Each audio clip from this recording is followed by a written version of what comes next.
हाय दोस्तों, स्वागत है आपका हमारे चैनल हिस्ट्री एच में। आज हम आपको बताएंगे कि भारत को सोने की चिड़िया क्यों कहा जाता था, इसके पीछे क्या कारण थे।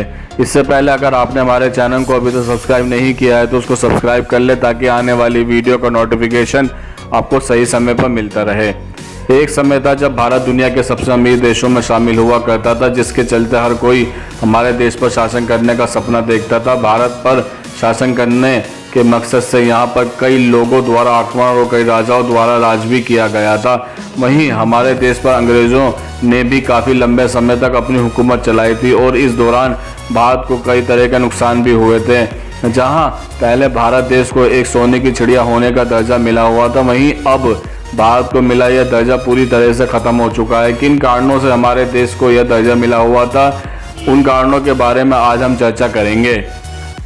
भारत को यह नाम कई वजहों से मिला हुआ था। उस दौर में भारत के राजाओं के पास काफ़ी धन और संपत्ति हुआ करती थी। वहीं भारत में मसाले, कपास और लोहा काफ़ी अच्छी मात्रा में पाए जाते थे और इन चीज़ों को अन्य देशों के लोग द्वारा पसंद किया जाता था। इसके अलावा उस समय भारत की जीडीपी काफ़ी अच्छी हुआ करती थी। वहीं भारत को सोने की चिड़िया कहे जाने के पीछे और भी बहुत कारण थे, जो कि हम आपको बताएंगे। नंबर 1 कारण मोर सिंहासन, जिसे पीकॉक थ्रोन भी कहा जाता था।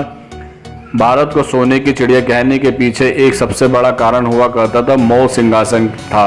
इस सिंहासन की अपनी एक अलग ही पहचान हुआ करती थी। कहा जाता है कि इस सिंहासन को बनाने के लिए जो धन इस पर लगाया गया था, उतने धन में 2 ताजमहलों का निर्माण किया जा सकता था। लेकिन साल 1739 में फारसी शासक नादिर शाह ने एक युद्ध जीतकर इस सिंहासन को हासिल कर लिया था। आखिर ऐसा क्या खास था इस सिंहासन के बारे में और किसका था यह सिंहासन, इसके बारे में अब हम आपको बताएंगे। मोर सिंहासन का निर्माण शाहजहां द्वारा 17वीं शताब्दी में शुरू किया गया था। इस सिंहासन के निर्माण के लिए शाहजहां ने काफ़ी खर्च किया था। इस सिंहासन को बनाने के लिए करीब 1000 किलो सोने का प्रयोग किया गया था। इतना ही नहीं, इस सिंहासन में कई बेशकीमती पत्थर भी जड़े हुए थे।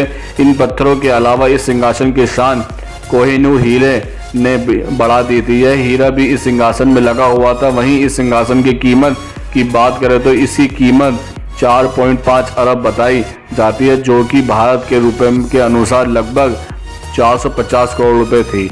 नंबर 2, कोहिनूर हीरा। कोहिनूर हीरा का जिक्र आप लोगों ने कई बार सुना होगा। आपको पता होगा कि यह हीरा भारत के पास हुआ करता था, जिसके बाद यह हीरा कई लोगों के हाथ से गुजरते हुए आज इंग्लैंड की रानी के ताज की शान बढ़ा रहा है। उस समय पूरे विश्व में इस हीरे का आकार सबसे बड़ा हुआ करता था। वहीं कहा जाता है कि यह हीरा 5000 साल पुराना था। नंबर 3, भारत के उस्मान अली खान थे दुनिया के सबसे अमीर आदमी।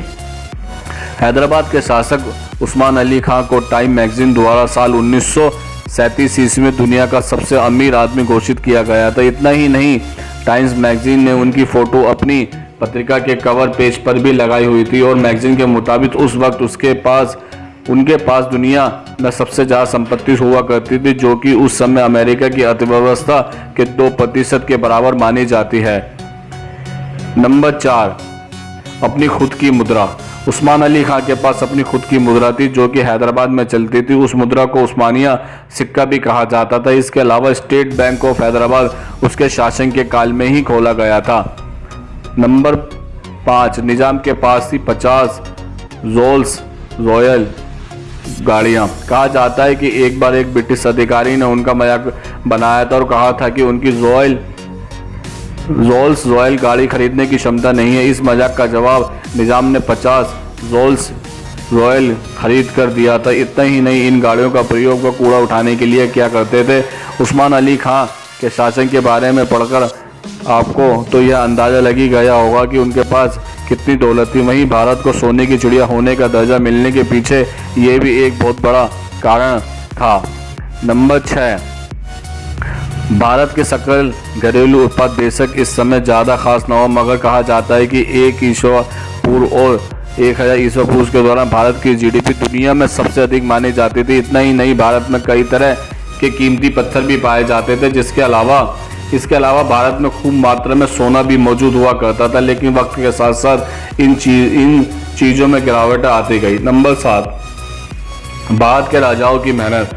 भारत के महान राजाओं ने अपने शासनकाल में अपने अपने राज्य की तरक्की के लिए कई कार्य किए थे, जिससे कि उनका राज्य हमेशा से धनी रहा था। कहा जाता है कि मुगल शासक के दौरान देश की आय ब्रिटिश के पूरे राजकोष से भी बड़ी थी। इसके अलावा भारत में ही सबसे पहले वस्तु विनिमय प्रणाली चलती थी। भारत कई चीज़ों का आयात भी करता था और निर्यात भी करता था। अंत में यह कहा जा सकता है कि भारत देश शुरू से ही हर चीज़ को लेकर धनी रहा है। हमारे देश में खेती के जरिए कई चीज़ों का उत्पादन कई वर्षों से किया जाता रहा है। वहीं भारत की ज़मीन पर कई मात्रा में सोने और हीरे भी पाए जाते थे। वहीं भारत में मौजूद इन्हीं चीज़ों का अंग्रेज़ों और दूसरे देश के राजाओं द्वारा लूटा गया था, और जिसके कारण हमारे देश को काफ़ी हानि हुई थी। अगर भारत में इन लोगों द्वारा शासन नहीं किया जाता तो शायद आज हम यह कह सकते थे कि भारत एक सोने की चिड़िया है। लेकिन समय के साथ साथ भारत का स्थान दुनिया में कम होता चला गया, और यह सवाल पीछे छोड़ गया कि भारत को सोने की चिड़िया क्यों कहा जाता था।